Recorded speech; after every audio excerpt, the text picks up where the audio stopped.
a mi m'agradaria, per suposat, donar les gràcies a la Fundació Valencianista i Demòcrata Pere per organitzar aquest tipus de xarles, de xerrades, per recuperar la memòria de gent que ho ha passat molt malament, de gent que està oblidada.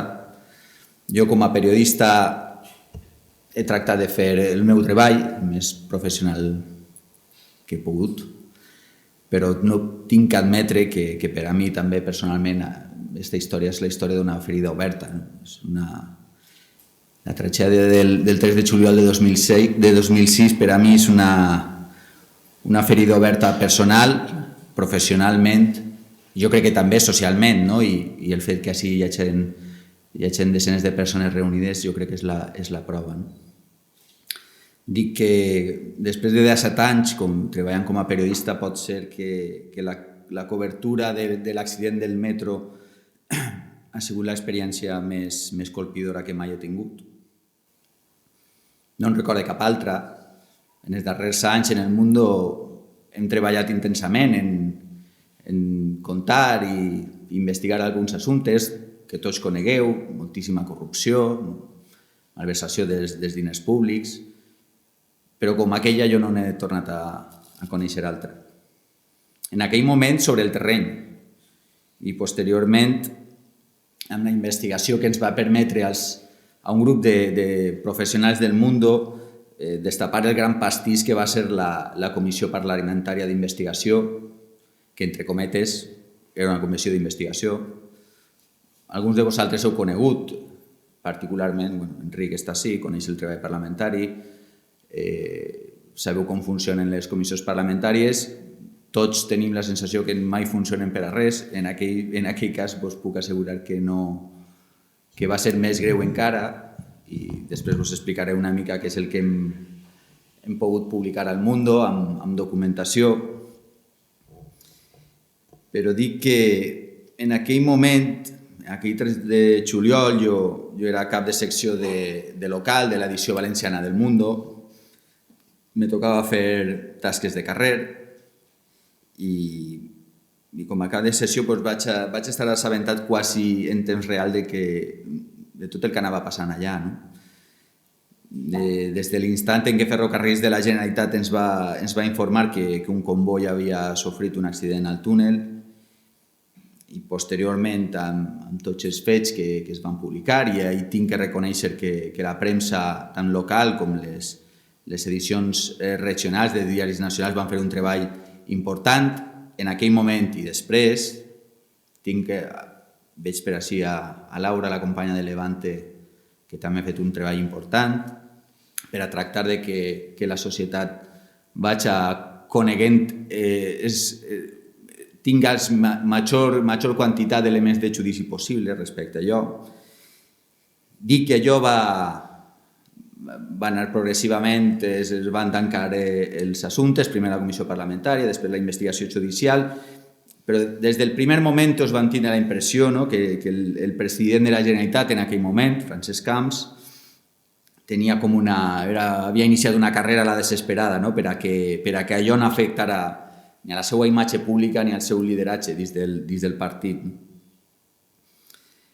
Per experiència sempre tens la intuïció que aquestes coses, els accidents, els atemptats terroristes, bàsicament, sempre creixen cap a pitjor, sempre conforme van passant els moments, ara ho hem viscut també en els incendis, conforme van passant les hores tot va empitjorant, però sincerament jo personalment mai me vaig poder imaginar que aquella tragèdia anava a convertir-se no només en un fet de gran impacte social, Pere ho ha dit, però una gran quantitat de persones, de víctimes i de familiars, alguns dels quals estan ací, sinó també en el pitjor exemple de com s'han de gestionar les coses des de l'administració. 6 anys després encara, sincerament, no arribo a entendre com no va haver una resposta social com calia. Pense que tots hem de reflexionar un poc perquè allò no va passar. Allò jo crec que hauria d'haver devingut en Nunca Más o un moviment social semblant. No va passar. Podem debatre, si voleu, després per què no va passar. Possiblement el factor internet tingui alguna cosa a veure. Tots conegueu ara les xarxes socials ens permeten exercir una pressió sobretot sobre la gent, sobre la política, que no havíem tingut, no havíem conegut mai. No existien els grans portals d'internet, ni l'extensió, com he dit, de les xarxes socials. Possiblement allò va permetre a la classe política no sentir la mateixa pressió que sentirien avui. Jo estic convençut que si això passara avui, el moviment social provocaria dimissions immediates, voluntàries o forçades. També és cert que eren altres moments, no eren els moments de crisi econòmica que estem patint tots ara. Ara n'hi ha una sensibilització, jo crec, més elevada respecte al patiment del company que tenim al costat. Aquells anys, tots ho recordeu, eren els anys de l'abundància, 2006, 2007, un ambient d'individualisme, d'insolidaritat, d'apartar tota aquella imatge que poguera ser com un borró d'aquells anys gloriosos del País Valencià, de la Comunitat Valenciana. Érem uns triomfadors, i una tragèdia com aquella, els millors del món, sí. Els millors del món. No podien permetre que un accident com aquell poguera atacar-ho. Jo crec que Beatriz té molt a dir respecte a això, perquè ella i tants altres ho han viscut en la seva carn. Jo crec que professionalment molt pront crec que els diaris es van quedar sense fils dels quals estirar. Dic que la comissió parlamentària es va tancar en fals, ara després ho explicaré per què. També van quedar certament frustrats quan la jutgessa del juzgat d'instrucció número 21 va arxivar la causa, d'acord amb la Fiscalia, i sincerament vaig arribar a pensar que aquesta ferida que personalment se m'havia obert a mi no se podria tancar d'una manera satisfactòria. Jo crec que la pressió política en aquell moment va influir per a que en els tribunals es tancarà aquell assumpte amb aquella rapidesa. També Beatriz pot parlar d'això perquè ho coneix bé. Haig de recordar, fa molt poc, tots heu conegut el que s'ha publicat sobre el saqueig de les ajudes al tercer món, el cas Blasco, el cas de la cooperació.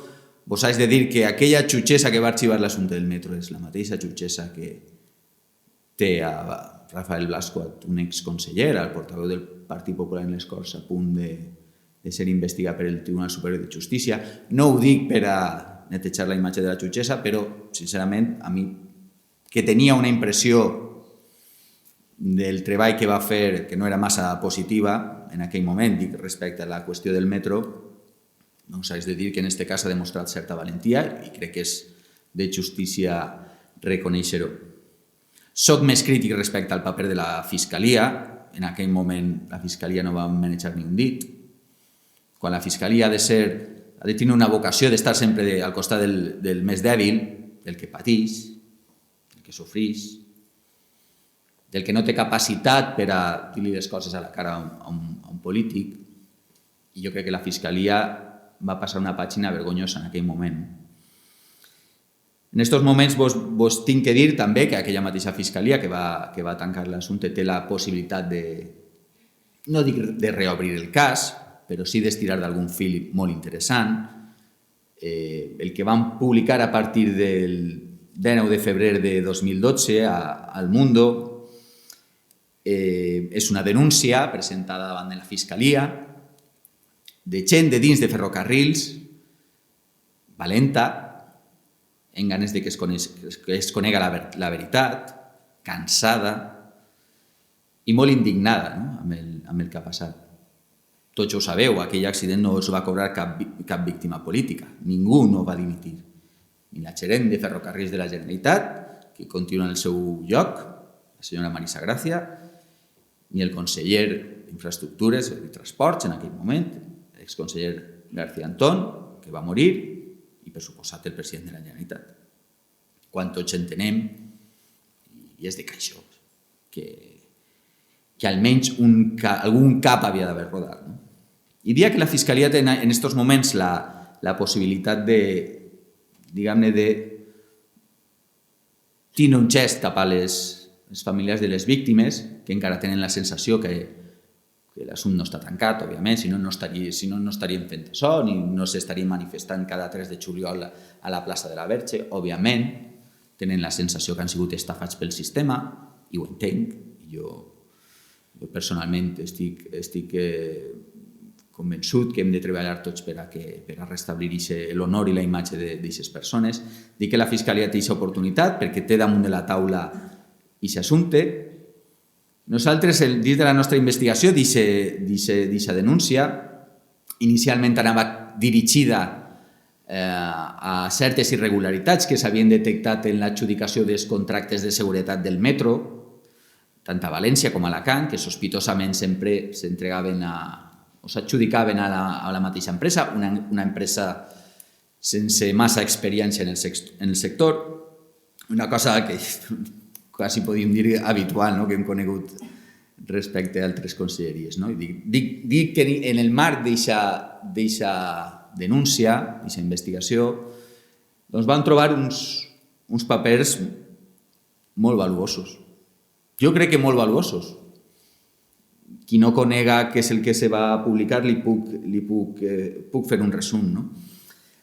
Bàsicament, el que vam detectar amb documentació és que Ferrocarrils de la Generalitat havia usat els servicis d'una consultora de comunicació, de professionals de la comunicació, per a que els tècnics de Ferrocarrils que anaven a comparèixer en la Comissió Parlamentària d'Investigació tots defengueren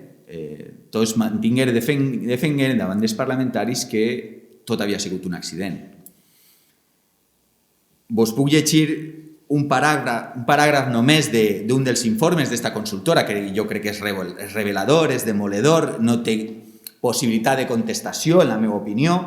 Jo crec que els companys que han pogut consultar aquesta documentació, perquè abans de publicar-la l'hem sotmès a anàlisi, la vam enviar als companys de Madrid, al director regional, al director de Madrid, la van revisar i tots arribarem a la mateixa conclusió. No sé, jo vos llisc un paràgraf només i vosaltres vos podeu fer un judici personal. Un document de l'empresa de comunicació contractada per Ferrocarrils de la Generalitat i entregada als tècnics que anaven a anar a la Comissió de les Corts Valencianes. Le pregunten lo que le pregunten y se desarrolle como se desarrolle, usted debe transmitir a los miembros de la comisión que lo ocurrido el día 3 entre las estaciones de Plaza de España y Jesús en la línea 1 sobre las 13 horas ha sido un accidente cuya causa ha sido el exceso de velocidad y que este exceso de velocidad no puede ser atribuido a ninguna deficiencia técnica ni a ninguna dejación de responsabilidades, ni a ningún incumplimiento de acuerdos, pues la línea 1 es segura y sobre la misma se lleva en los últimos 5 años y en los próximos 5 un plan de mejoras que se está cumpliendo escrupulosamente. A més d'això, a més d'aquest document, que és de tres fulls, d'una empresa de comunicació molt coneguda a València, que treballa amb moltes empreses públiques, amb empreses privades, es va repartir davant dels futurs compareixents una sèrie de preguntes precuinades. Què és el que li poden preguntar allà i què és el que vostè hauria de contestar respecte a tot tipus de qüestions, no? Seria llarg anar reproduint-les totes, però bé, totes anaven... Pregunta 28. Según las informaciones aparecidas, el Metro de Valencia es la explotación en la que más fácil se puede llegar a ser conductor. Esto explica la inexperiencia y la falta de preparación previa para poder conducir los convoys. Y la respuesta, Ferrocarrils forma a sus conductores exclusivamente para sus líneas y por lo tanto la formación en Ferrocarrils es puntual para sus necesidades porque no es comparable con otros gestores. tot molt ben treballat, molt ben preparat, inclús per a que els tècnics no se posaren nerviosos. Hi havia també certa teràpia psicològica i d'oratòria, no? Esta empresa de comunicació es diu als tècnics vostè ha de demostrar seguridad, cuanto más seguro está el que habla, más creíble es para el que escucha, és a dir, els diputats de tots els partits polítics.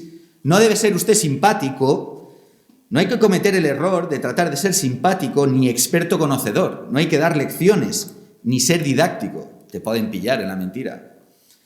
No debe usted romper nunca el silencio. Una técnica muy utilizada es callarse para que el compareciente diga cosas. És a dir, el parlamentari, que és un expert interrogant als acusats, diguem-ne, se calla d'un moment i el compareixent continua parlant, no? I corre el risc de dir coses que no ha de dir, no? No discutir. El document també aconsellava no entrar a discutir ni a matizar lo que se le pregunten. Basta con decir no estoy de acuerdo.